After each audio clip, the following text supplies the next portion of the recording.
नमस्कार प्रिय विद्यार्थियों, वीके नॉलेज इलेक्ट्रिकल में आप सभी का स्वागत है। वैकेंसी न्यूज़ अपडेट लेकर एक बार फिर उपस्थित हूँ। वैकेंसी आईटी वालों के लिए भी है, डिप्लोमा वालों के लिए भी है।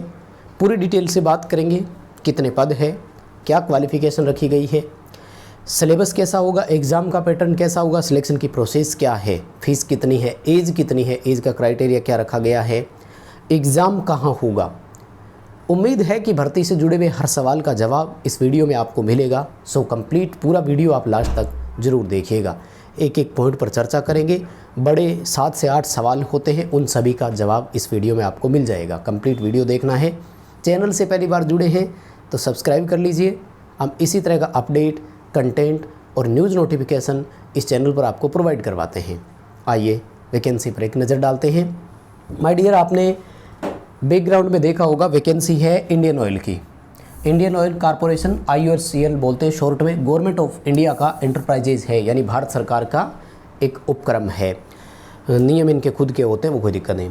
20 जुलाई 2024 इसका मतलब एक तरह से ऑफिशियल स्टेटमेंट रिलीज़ होगा। अभी ये उसमें आता है, एम्प्लॉयमेंट न्यूज़पेपर जो होता है उसमें आती है, तो वहाँ से ये अपडेट अपन को मिला है, वो अपडेट आपको दे रहे हैं।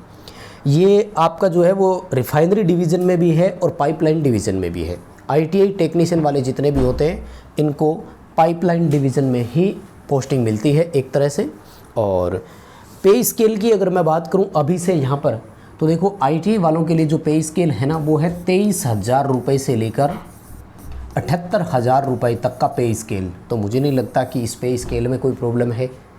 पहला बेसिक आपका 23,000 प्लस इस पर ऑल अदर अलाउंसेज जितने भी है, डियरनेस अलाउंस और एक्स्ट्रा, तो वो सारे आपको यहाँ पर मिलेंगे। यानी ये कैश इन हैंड आपका 35,000 के ग्रोस सैलरी आपकी 35,000 से भी ऊपर होगा। तो मुझे लगता है ये ठीक ठाक है। इतना सा थोड़ा डीप है, समझ में कम आ रहा होगा, मैं आपको बता देता हूँ जो इम्पोर्टेंट चीज़ें होगी वो। और बाकी आपको बता दूँ कि भर्तियों से जुड़ी हुई कोई भी जानकारी और अपडेट है तो उसके लिए आपको हमारे टेलीग्राम पर हमारे साथ जुड़े रहना है। टेलीग्राम का लिंक डिस्क्रिप्शन में दिया हुआ है। तो इम्पोर्टेंट चीज़ें जो वीडियो में बता देते हैं, उसके बाद अगर भर्ती पर कोई भी अपडेट आता है तो उसकी वीडियो नहीं बनाते हैं, टेलीग्राम पर उसका अपडेट डालते हैं। जैसे राजस्थान इंस्ट्रक्टर का एग्ज़ाम डेट आ गया था और उसका टेलीग्राम पर आपको हमने दे दिया था, तो उम्मीद है आपने अपना शेड्यूल वहाँ से डाउनलोड कर लिया होगा। माय डियर, हम ITI वाले बच्चों के लिए बात करते हैं। तो ITI वाले के लिए हम डिटेल से यहाँ पर बताएंगे। डिप्लोमा वाले अगर बच्चे देखना चाहें तो नोटिफिकेशन मिल जाएगा टेलीग्राम पर, वहाँ से डाउनलोड करके अपनी डिटेल देख लेना। ITI वालों को जो यहाँ पर नाम दिया गया है वो दिया गया है टेक्निकल अटेंडेड के नाम से दिया है, और वो भी first. Very good, technical attended first के नाम से है। यहाँ पर जो वैकेंसी है वो किस स्टेट के लिए है? उत्तर प्रदेश के लिए भी है, पंजाब हरियाणा के लिए भी है, और उत्तर प्रदेश में भी 2 अलग अलग है, तो उत्तर प्रदेश का फिर है, उड़ीसा में भी है, और मध्य प्रदेश में भी है, तमिलनाडु में भी है, गुजरात में भी है, और हिमाचल प्रदेश में भी है, और राजस्थान में भी है। ये है स्टेट जहां पर आपको अपॉर्चुनिटी मिलेगी और सीटों का डिवाइडेशन किया गया है। सबसे ज़्यादा देखो 12 सीटें गुजरात में है, बाकी सब जगह लगभग 1-1, 2-2 सीट ही है। गुजरात की वो दूसरा जो है उत्तर प्रदेश और पंजाब, यहाँ पर है 2-2, 3-3, 4-4 सीटें। सीटों का क्राइटेरिया इतना ही रखा गया है। अब इसमें एलिजिबल कौन है, अप्लाई कौन कर सकता है, तो टोटल 14 ट्रेड को इन्होंने एलिजिबल माना है। मैं आपको पूरी डिटेल के साथ जानकारी दे दूंगा वो कौन कौन से ट्रेड है, ठीक है ना। तो अपने स्टेट के हिसाब से अप्लाई करो तो भी कर सकते हो, वैसे कहीं भी चूज करो वो कोई दिक्कत नहीं है। ऑल इंडिया से इसमें ना कोई भी अप्लाई कर सकता है, वो कोई इशू नहीं है इसका, ठीक है। ऑल इंडिया से आप कहीं से भी अप्लाई करना चाहें अप्लाई कर सकते हैं। वर्क नेचर बताइए, टेक्निकल अटेंडेंट फर्स्ट को क्या करना होगा, तो वो कोई बात नहीं, जॉब तो मिले।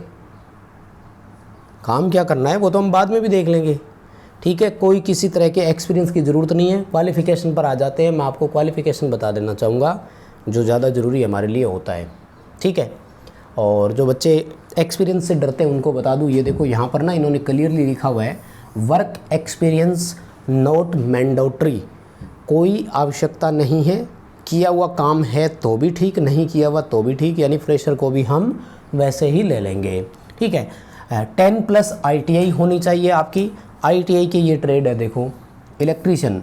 अब कई बार बच्चे ना इलेक्ट्रीशियन का कोई कोर्स किया हुआ होता है जैसे स्किल डेवलपमेंट के तहत, और वो 6 महीने का सर्टिफिकेट होता है, वो नहीं चलेगा। ड्यूरेशन इन्होंने कंप्लीट यहाँ पर लिख दिया है कि 2 साल की ITI होनी चाहिए पूरी। Electronic mechanic, fitter, instrument mechanic, chemical plant वाला भी, ठीक है ना। उसके बाद में मैकेनिकल वाला, मशीनिस्ट वाला भर सकता है, और ऑपरेटर इलेक्ट्रॉनिक्स एंड कम्युनिकेशन वाला भी भर सकेगा, टर्नर भी है, वायरमैन भी है, और बाकी भी इसमें टोटल ट्रेड है। यानी कुल मिलाकर के 14 ट्रेड को यहाँ पर इन्होंने अपॉर्चुनिटी दी है, मौका दिया है। पेपर कैसा आएगा उस पर भी बात करेंगे। पेपर आपकी पर्टिकुलर ट्रेड से रिलेटेड ही होगा, मिक्स नहीं आएगा, ये घबराओ मत, ठीक है ना। जो जिस ट्रेड में अप्लाई करेगा, इन्होंने सीटों का बाइफर्केशन नहीं किया है, ये थोड़ा सा ध्यान रख लेना। मतलब किसके लिए कितनी सीट है, ये डिटेल आपको अभी इन्होंने नहीं बताई है, ठीक है। और अगर एक्सपीरियंस की बात करें तो अपन ITA वालों से कोई एक्सपीरियंस मांगा नहीं गया है। बाकी उन जो इंजीनियरिंग असिस्टेंट है डिप्लोमा वाले, उनसे मांगा गया है, तो फील्ड बता रहे हैं कि आपको एक्सपीरियंस है, जो कहाँ का एक्सपीरियंस आपको होना चाहिए। आ जाइए माय डियर, मैं आपको एज क्राइटेरिया की तरफ ले चलता हूँ। देखो, एज 18 वर्ष से लेकर 26 वर्ष तक की एज जो मैं बताता आया हूँ हमेशा, किसके लिए होती है, अनरिजर्व कैटेगरी के लिए होती है। 31 जुलाई 2024 के अकॉर्डिंग आपकी गणना की जाएगी, ठीक है। और रिलैक्सेशन की अगर मैं बात करूं तो एज पर रिजर्वेशन आप सबको छूट मिलेगी। जैसे कोई बच्चा अगर OBC से है तो उसे 3 साल का रिलैक्सेशन है, और अगर आप रिजर्व कैटेगरी में SC या ST से बिलोंग करते हैं तो 5 वर्ष की आपको छूट यहाँ पर मिलेगी। वो जितना भी क्राइटेरिया आपका होता है वो है। 18 से 26 ये अनरिजर्व कैटेगरी के लिए है, और EWS को एज में कोई छूट नहीं मिलती है, वो ध्यान रख लेना। EWS को एज में कोई छूट नहीं है। अब और इसमें बड़ी जानकारी आई कि नहीं आई, मैं आपको पहले ही बता देना चाहूँगा। फॉर्म की क्रूशियल डेट पर बात करते हैं तो जनरली ये क्या करते हैं कि आपको ना लगभग 30 दिन का समय देते हैं, लेकिन आप 30 दिन का समय ना माने, वैसे तो इसका जो समय रहेगा वो लगभग आई थिंक 15 जुलाई के आसपास, 15 अगस्त के आसपास है, 21 अगस्त तक है। लेकिन आप 15 जुलाई ही लास्ट डेट मानकर चलें और इसमें ही अप्लाई करें तो सही रहेगा, ठीक है ना। अधिकतर ये 21 दिन 30 दिन ऐसे टाइम लिख करके देते हैं। 20 जुलाई से काउंटिंग की जाएगी, 30 दिन का समय गिना जाता है, तो ये आपका 20 अगस्त बनता है वैसे तो। लेकिन आप कोशिश करें 15 जुलाई नहीं, सॉरी 15 अगस्त है, तो 15 अगस्त तक आप अप्लाई कर दें, लास्ट डेट यही मानकर चलें। वेट करना ही क्यों है, ठीक है। जो भी इंटरेस्टेड है वो अप्लाई इसमें कर देना।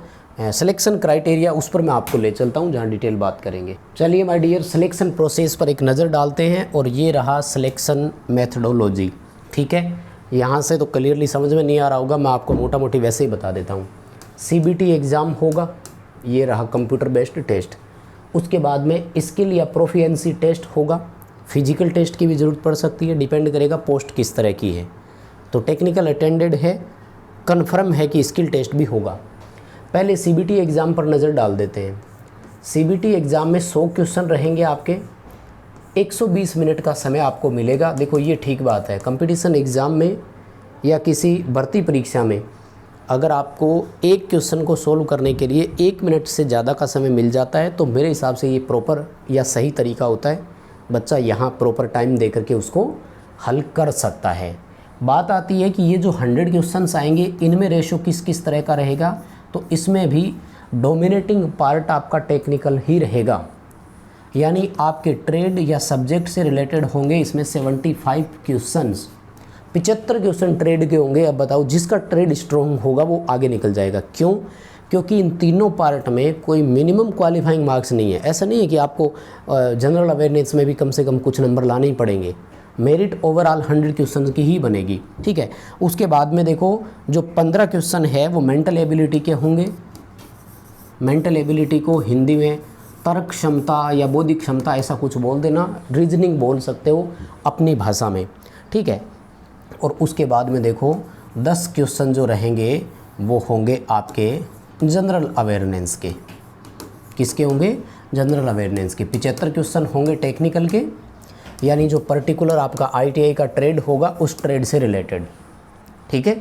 इसका एक ओल्ड पेपर मैंने YouTube पर आपको दिया हुआ है, समय निकाल कर उसको ज़रूर देखना, सर्च करना IOCL वीके नॉलेज, तो शायद वो डिटेल आ जाएगी, आपको अपडेट उसका मिल जाएगा। अभी दोबारा सुन लो, 75 क्वेश्चन टेक्निकल के, डोमिनेटिंग ट्रेड ही है, इंपॉर्टेंट रहेगा ट्रेड का पेपर देख लेना इस एक किस तरह का क्वेश्चंस उसमें आते हैं।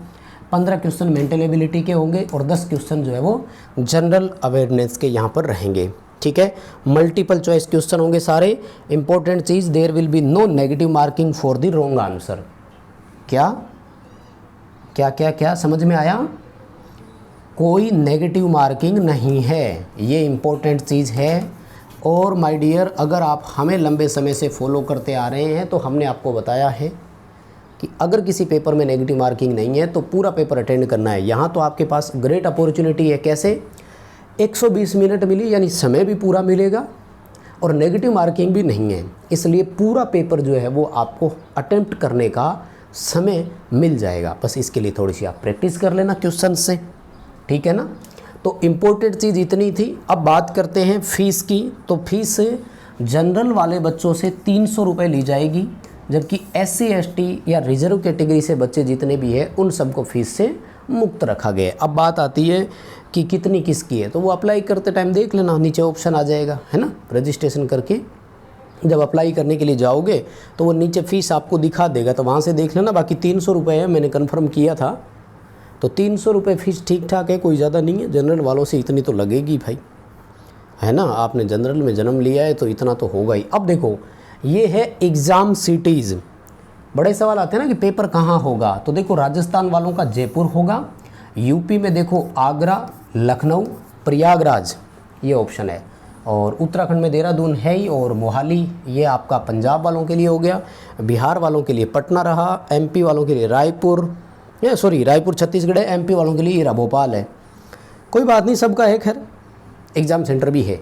बाकी और कोई भी डिटेल आपको इस भर्ती से जुड़ी हुई चाहिए तो ये पूरा PDF नोटिफिकेशन आप पढ़ेंगे। नोटिफिकेशन आपको हमारे टेलीग्राम पर मिलेगा, टेलीग्राम ज़रूर ज्वाइन कर लो, क्योंकि अब इस भर्ती से जुड़ी कोई भी अपडेट आएगी तो उसका वीडियो नहीं बनता, टेलीग्राम पर उसकी इन्फॉर्मेशंस, लिंक, न्यूज़ डाल दी जाती है। सो आपको वहाँ कनेक्टेड रहना चाहिए। आई थिंक वीडियो को कर दो लाइक, चैनल सब्सक्राइब नहीं है तो कर लीजिए, इसी तरह का अपडेट आप तक पहुँचाते हैं। बहुत बहुत धन्यवाद।